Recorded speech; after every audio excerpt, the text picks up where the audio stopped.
Viral shedding live from a shed in Cornwall. Who knows what viral shedding means? Eh? Everybody knows what viral shedding means these days. 1983 they didn't, and I'll take that back. In that I'm not a great predictor of things, because I was a great predictor of things. All this sort of virus sort of thing. This was 1983. This was pre-AIDS, when we picked up the symptoms that went into this record. I think we pick up the symptoms from using what I termed videomancy, which is taking lots of clips of images, news imagery, and manipulating it in such a way that a sort of narrative can emerge, and the future leaks through like some sort of William Burroughs virus from outer space, which is what language is supposed to be in the Burroughs world. Yeah, viral shedding on the front. This is a sign that was in Berlin. I think we just toured in Germany when this was. Yeah, when we were putting this together. So this is a photo that the guy who organised the tour gave me for one of the signboards. It says, "You are now leaving the American sector," but the way it was cropped and the way sort of the foliage had grown over it, it read, "You're now leaving the American sect." But this sort of got lost in the record design. And also, look at the name there, nocturnal emissions. So there's another word that's lost. So it's the word sect is missing. You're now leaving the American sect. And you're also missing the word the from the nocturnal emissions. Why is that? Because it's another example of trying to reach a wider audience. And when you try to reach a wider audience and delegate and collaborate and give away the fruits of your creative endeavour, this is the sort of thing that happens. Words get lost, meanings get changed. Meanings gets changed in the reception of your work anyway by an audience. And I think the interaction between artist and audience is what creates the meaning of the work anyway, which is why I always encourage feedback and always want to hear back from people and their experiences and whatever. Just feedback about the ideas that we're discussing, I guess.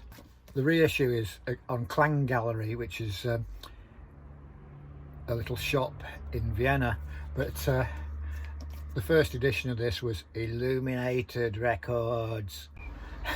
Yeah, so Illuminated Records did this the first time, and they got the name from the Illuminatus trilogy, of course, this conspiracy theory, which was this comic conspiracy theory, which I don't know if people believed in it back then, but what with Al-Anon these days, I mean, they're getting back into this stuff, aren't they? Like big time, like they're really getting into it.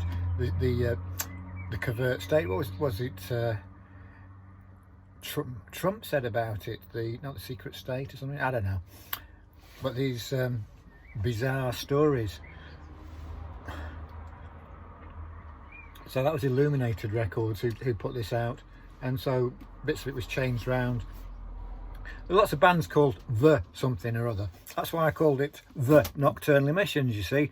There's the Velvet Underground, there's the Swinging Blue Jeans, there's the Beatles, there's the Rolling Stones, there's the Fleetwood Mac. No, not the Fleetwood Mac. There's oh, you know, all those, the Hollies, the Rocking Berries, you know, all this lot. They're all called The. So it shows you're a group.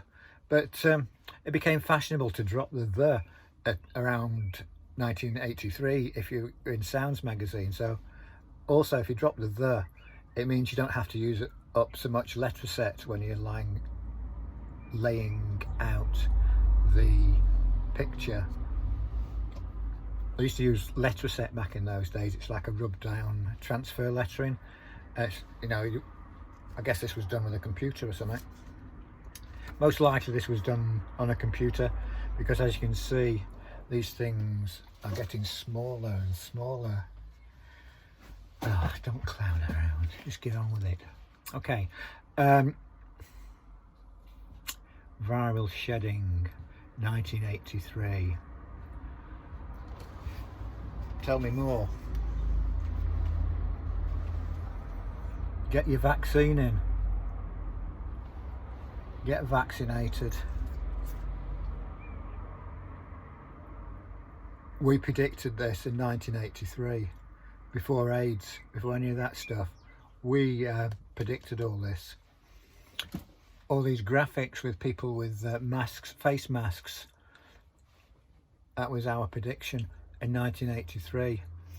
The other thing about predictions is you see a lot of these dystopias in film, and Mark Fisher, the late Mark Fisher, was a writer. He wrote in the book called Capitalist Realism that it's easier to imagine the end of the world than the end of capitalism. But so why is that? I mean, capitalism is a fairly recent invention. We aren't stuck with it, and another world is possible.